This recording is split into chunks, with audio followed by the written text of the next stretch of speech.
And before we get to today's interview, here's some of the top stories we're following at Business in Vancouver. Ottawa has reached a deal with the provinces worth $4 billion to provide essential workers with a wage top-up. The federal government will cover 75% of the cost, while it will be up to the provinces to distribute the money and decide who qualifies. And one of British Columbia's largest AR/VR companies is being acquired by an American firm. Terms of the deal involving Finger Food Advanced Technology Group were not disclosed, but the new owner, Unity Technologies, says it plans to retain all 200 plus workers. That's it for now. Time for our interview. So some pretty brutal April numbers for the real estate sector in British Columbia and Greater Vancouver in particular. This is coming amid the pandemic. And joining us to break it down, it's Dane Eitel. He is the founder and lead analyst of Eitel Insights. Welcome back to the show, Dane. Tyler, always a privilege whenever we get a chance to chat. So I think a lot of people are wondering, we have a lot of sense of optimism even in a white hot market like Greater Vancouver, but was this pandemic kind of a black swan event that maybe just accelerated a trend that could have inevitably hit the market? Or is this just like a freak occurrence that is going on right now? You know what? That's why we love using the data and the technical indicators, analytical interpretation. I mean, if you think about it, this market cycle that we are in, we predicted in 2017 in our first initial publishing with Western Investor that this would last until 2021. CIBC just came out the other day with their forecasts. They've joined the party. For a long time, we were in that party by ourselves. Now we're getting it, the room's filling up. So what's interesting about the technical charting, it does identify pricing thresholds that a market cycle will need to test before it can move off. This market cycle had to test 1.4 before it could ever evolve out of this current cycle. We never did test that. And what's interesting, during 2017-18, when people finally were convinced that the market was not going to continue to run away, they believed that was the new bottom, which in our charts is the middle threshold, right at 1.60 million. That held until it didn't. Pricing thresholds are very akin to a camel's back. You can put a great load on it, stress it multiple times, but one extra straw and the price point will be broken. So 2017-18 held at 1.6 until it didn't. 2019 inevitably tested 1.5, which is the lower end of that threshold. What we believed everybody kind of conveniently forgot, or the optimists choose to ignore, was a stress test. 2018, they basically slashed your purchasing power by 20%. The market had to come down 20% for you to be able feasibly to purchase again. The market was down 18-19% at 1.50. So that was that instance for purchasing, and we had suggesting selling into this strength because this market cycle was not done. Earlier with you on your show, we did indicate that this was an economic recession coming up. Coronavirus definitely enhanced it, but in my personal opinion, this was a false perceived optimism. It wasn't a long-lasting market, and that's why we're advising to always sell in. It's not like the stock market where you can be in and out within a few months. Real estate, it's a longer-term game. So we'll look for 1.40 million to be tested here in 2020, as we've predicted long time ago. Also, something that we've mentioned on your show, due to this coronavirus, maybe it is an exponential loss. And as we've said, 1.225 million could be in the pricing cards in the future. And that would be historic, sending us down to a previously established and finished off cycle back in basically 2014 prices. So that'll send the market back down there if this coronavirus has an even greater impact than the charts had already basically prescribed. Because again, we called the market top, the analytics called the market top before the government change here in BC, before the foreign buyers tax, and before the stress test. So charting really does forecast a lot of inevitable fundamental realities that it doesn't necessarily have a name for, but it does predict them. Well, I'm wondering if you can break down some of the latest data that we got with regards to April, because some people might point to where the numbers are compared with the start of the year. But I think always the important thing is to look at where they were a year previous. Yeah, a year previous, we're actually down from where we were in April. I believe last year, April, we were around 1,620,000 or so. But what's interesting, March, we saw that real run up in the average sale price of 100,000, and we basically erased that gain. So we're right back down to 1.60 million. What's interesting for me, there's some talk about a quick recovery. So let's just take our old reality versus our new reality. We'll deal with our old reality here for a little while. 2016 was the initial peak at 1.25 million. May of 2017 confirmed it at 1.830 million for the detached housing market. So psychologically, they said, okay, maybe it's not running away anymore, but we can live in a higher threshold between 1.6 and 1.8 million. Then it went down to, and you and I spoke, it seemed like the high-end car sales were coming off and the economic recession was about to begin. Then it came down to 1.50. The market worked its way back up, but that was given old realities. Given this new reality, in my mind, I perceive that there's no way that it can hold where it was tested previously, given how bad our outlook is going forward. I have to ask you, though, what kind of pressure are sellers facing at this very moment with regards to just needing access to capital if that comes up? Absolutely. That will be a major crux of why you'll see basically a ramp up in the inventory coming up.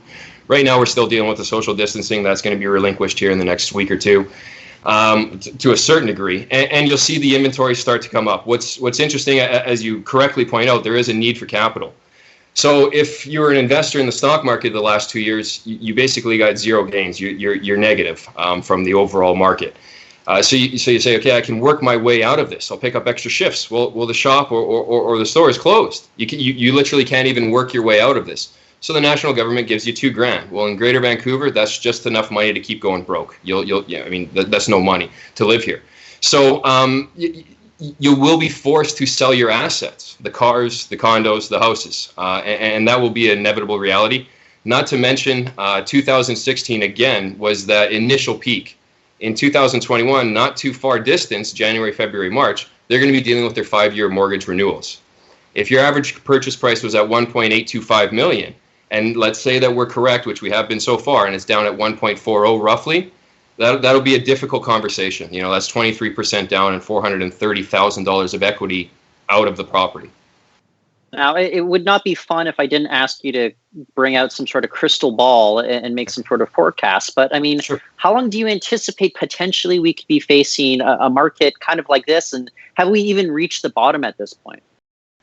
Yeah, so I mean, we will be in this for the longer period of time. I'm not a believer that 2021 will see a V-shaped recovery or even a Santa Claus rally towards the end of the year.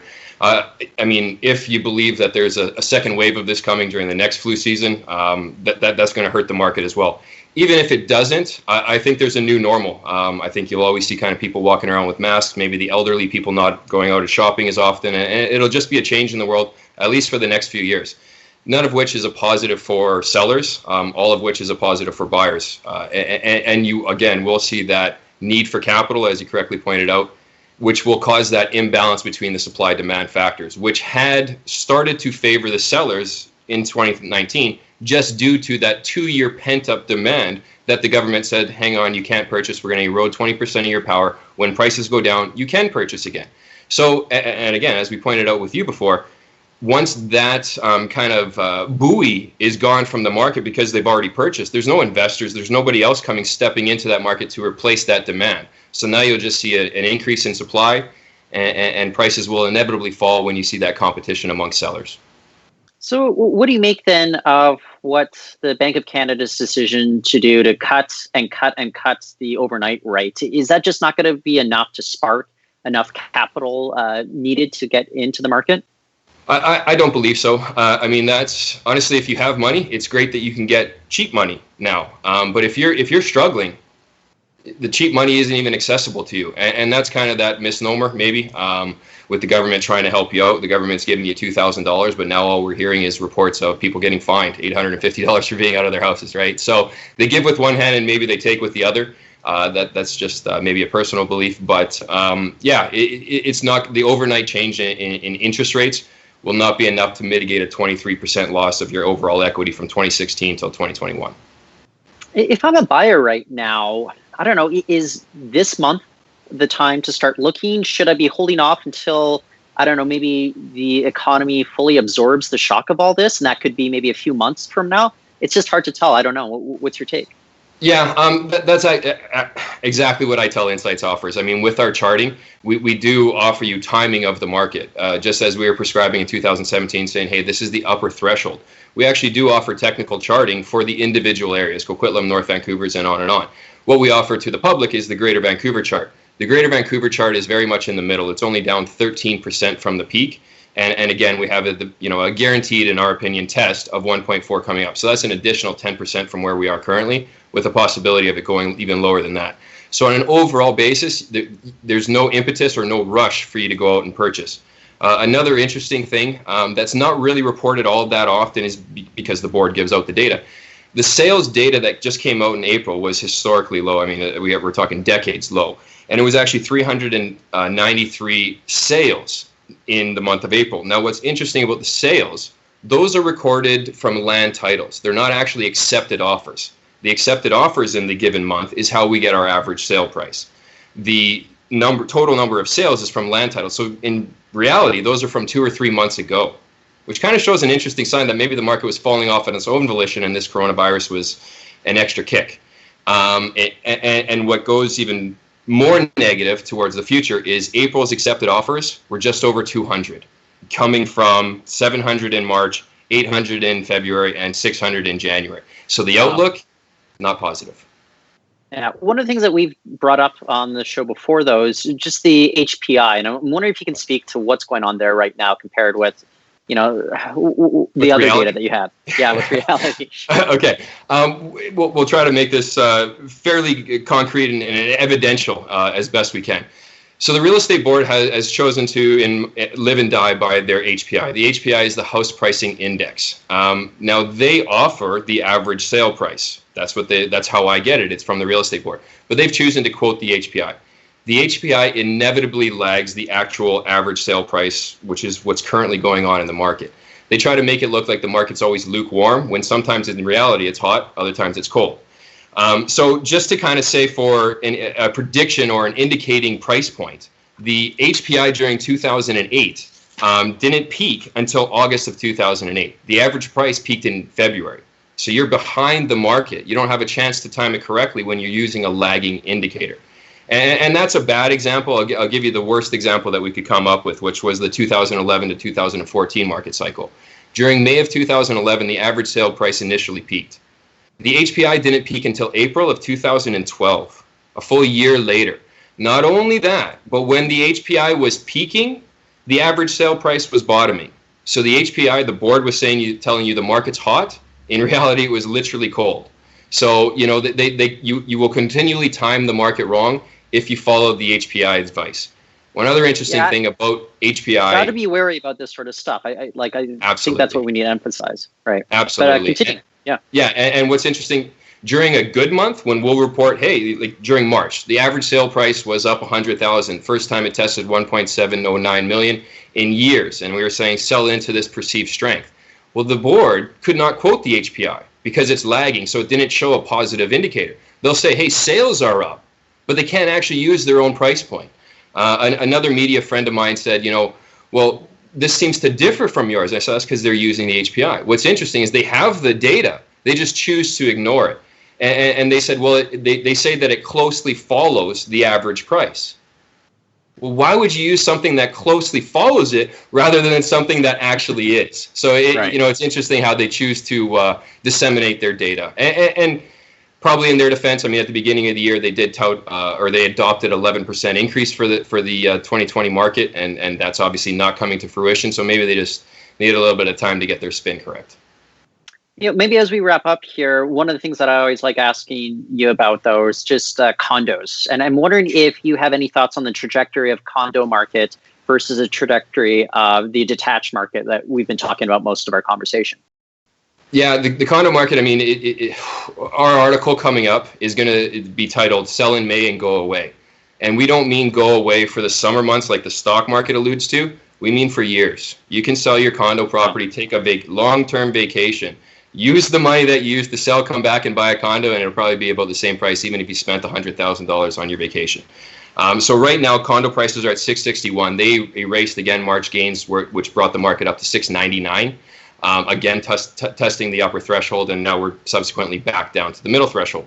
What's interesting about this, again, dealing with a camel's back or a pricing threshold, this is where the market spent 5 months or 6 months of its time, right at 660,000, between 660 and 666. It wouldn't move out of a side of a 1% price range. That's definitely a divergent trend. It chose to go higher. It was a mistake by the market, and now it's corrected itself, and it will inevitably go lower. So currently we're at 661. Where this market bottoms is 525,000 on an average sale price. So we got a significant move to go, 18% lower from where we are. And this market will be hurt in a much different way than the detached market. Detached market will be about price. If you're properly priced, you will be able to accept a reasonable offer from whatever demand is left in the market. But you do have to be sharp with your pricing. The condo market is just going to be flooded with inventory. I mean, flooded. We're already seeing renters not paying their rent, landlords choosing to kick them out for whatever reason, not being reasonable during these times, and they're going to put it back on the market. As we also said with you, when rental prices were at their high and everybody was saying it's going to go higher, market cycles exist. Rents were high. They're going to be coming off. That doesn't help the investor. So they'll have to sell some of these properties. And we got all these new inventory coming off from completions for in June 2017-18.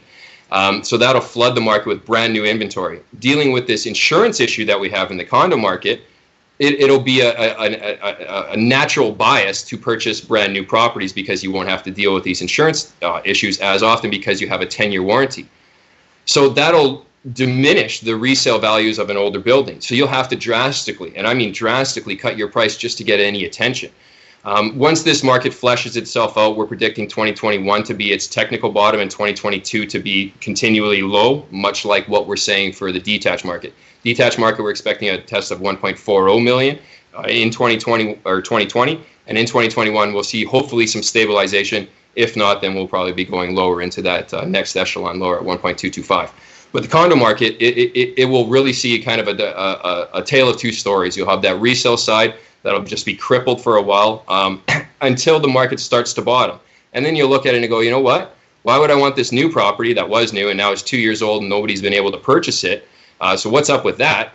Versus this older building that maybe has brand new roof, new pipes, decent contingency, and it's 1,200 square feet. And you'll see that market reversal where it starts to go back. And then you'll see some investors come back into the condo market, pick up some elder buildings and renovate them, sell them for increased price. But that is not until 2023. So again, you can sell in May and go away. Well, Dane, I know that we'll be talking to you in the coming weeks and months as this just unfolds. It's going to have a big impact on the economy, not just the real estate market as well. So I look forward to chatting with you down the road. Thank you, Tyler, very much for your time. I appreciate it. That's Dane Eitel. He is founder and lead analyst at Eitel Insights. And that's it for the show today. We'll, of course, be back tomorrow. But for now, go to biv.com for all our latest stories.